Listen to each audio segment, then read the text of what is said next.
Iran तैयारी कर रहा है इजराइल पर मिसाइल हमले की। खबर ऐसी कि शायद आप कहें भाई चल झूठ बोल, लेकिन मेरे दोस्तों फुल स्क्रीन पर रिपोर्ट देखिए, सबूत है ईरान हमले की तैयारी कर रहा है और अमेरिका ने इजराइल को वार्निंग दे दिया है और कह दिया बिल्कुल अलर्ट रहो, ईरान अगले कुछ घंटों में या फिर अगले 12 घंटे के अंदर अंदर इजराइल पर अटैक कर सकता है।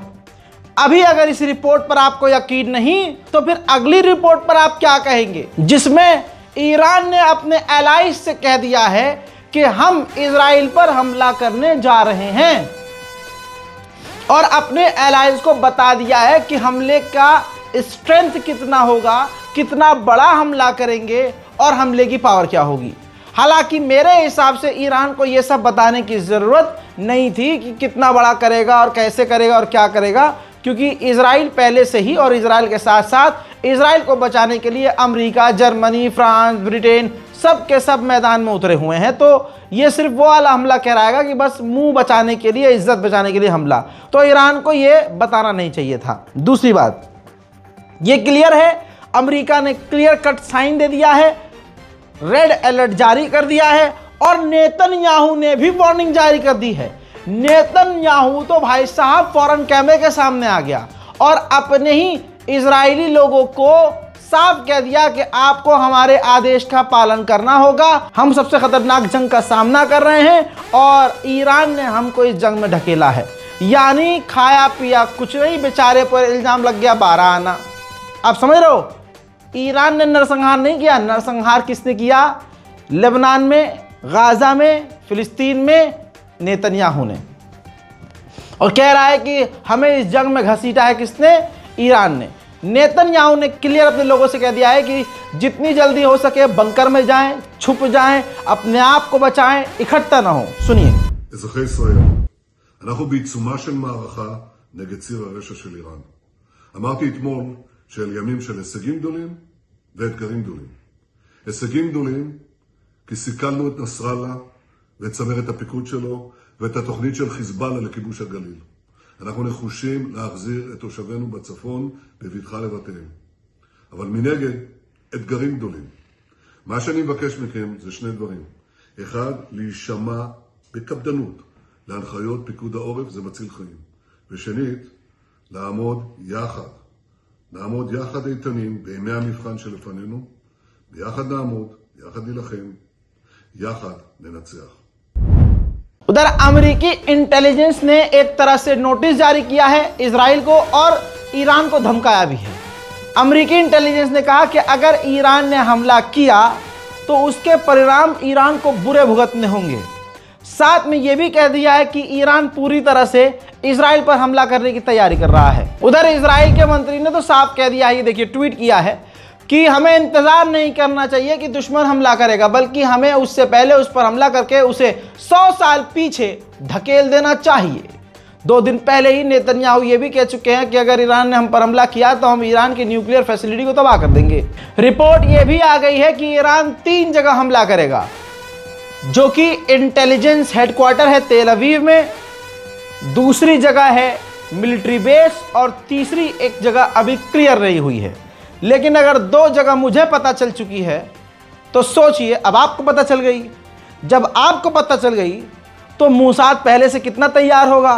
हालांकि ये बातें इसीलिए कह रहा हूं, पता नहीं चलनी चाहिए थी। इजराइल के स्पोक पर्सन ने कहा कि ईरान ने अगर हम पर हल्का फुल्का भी हमला किया तो फिर हम क्या करेंगे, मुझे बोलने की ज़रूरत भी नहीं है। ईरान की ज़रा सी तैयारी में हवा इतनी पतली हो गई है कि इजराइल की सेना, मिलिट्री, इंटेलिजेंस सब इस वक्त टेबल पर है और मीटिंग कर रही है। मेरे दोस्तों एक खबर आपको ये भी बता दूं आखिर में चलते चलते, खबर ये आ रही है कि नेतन्याहू इजराइल के प्रधानमंत्री व्लादिमीर पुतिन रूस के राष्ट्रपति को फ़ोन करने वाले हैं।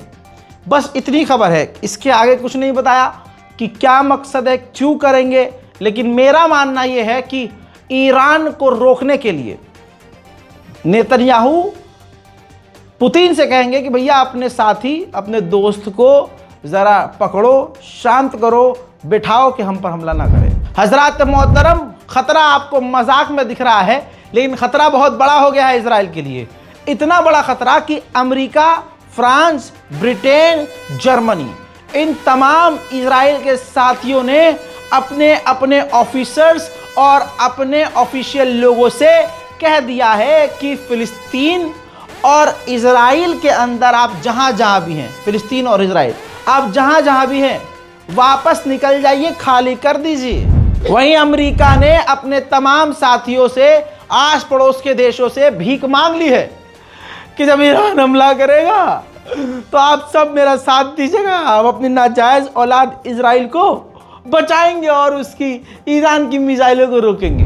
उधर अमेरिका ने फिर तो धमकी देते हुए यह भी कह दिया कि अगर डायरेक्ट जंग होती है इजराइल की और ईरान की तो ईरान को बड़ा नुकसान उठाना होगा। मुझे तो अल्लाह मालिक है।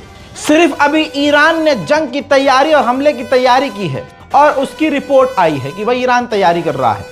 सिर्फ इतनी ही खबर से पूरी दुनिया में ऑयल प्राइस बढ़ चुके हैं, तेल के दाम बढ़ गए हैं। यह तब हुआ है जब ईरान का इतना पता चला है कि बेचारे ने तैयारी करी है हमले की।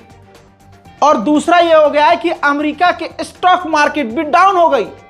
सिर्फ यह खबर आती है कि ईरान हमला करने की तैयारी कर रहा है। खबर यह भी है कि ईरान ड्रोन हमला नहीं करेगा, मिसाइल हमला करेगा, जो कि मिसाइल सिर्फ और सिर्फ 12 मिनट में इजराइल पहुंच जाएगी। अब जब इतना हमको पता चल गया है तो फिर वो तो पूरे तैयार ही बैठे होंगे। लेकिन फिर भी अल्लाह बहुत बड़ा है। दुआ कीजिए कि नरसंहार मचाने वाले, बच्चों का कत्ल करने वाले का खात्मा हो। उधर एक बार फिर से नेतन्याहू के बाद इजराइल के ऑफिशियल लगातार नोटिस जारी कर रहे हैं, लोगों को वीडियो के जरिए, मीडिया के जरिए समझा रहे हैं इजरायलियों को कि आप बंकर के अंदर रहिए। फिलहाल के ब्रेकिंग न्यूज में इतना ही। कल से इतने अपडेट दे चुका हूं, आपको पूरी रात बैठकर अपडेट दिया है। इतने अपडेट हमने आपको दिए जितने आपने देखे नहीं हैं। इसीलिए कह रहा हूं, रजाग्राफी अनस्क्रिप्टेड को, हमारे इस चैनल को सब्सक्राइब खुद भी करिए, दूसरों से भी करवाइए, वीडियो को शेयर कीजिए और बताइए अपने साथियों को कि है एक यूट्यूब चैनल जो आपको मिडिल ईस्ट की तमाम अहम जानकारियां सबूत के साथ दे रहा है। फिलहाल की इस रिपोर्ट में इतना ही। इंतजार कीजिए मेरे अगले अपडेट का। तब तक के लिए जय हिंद।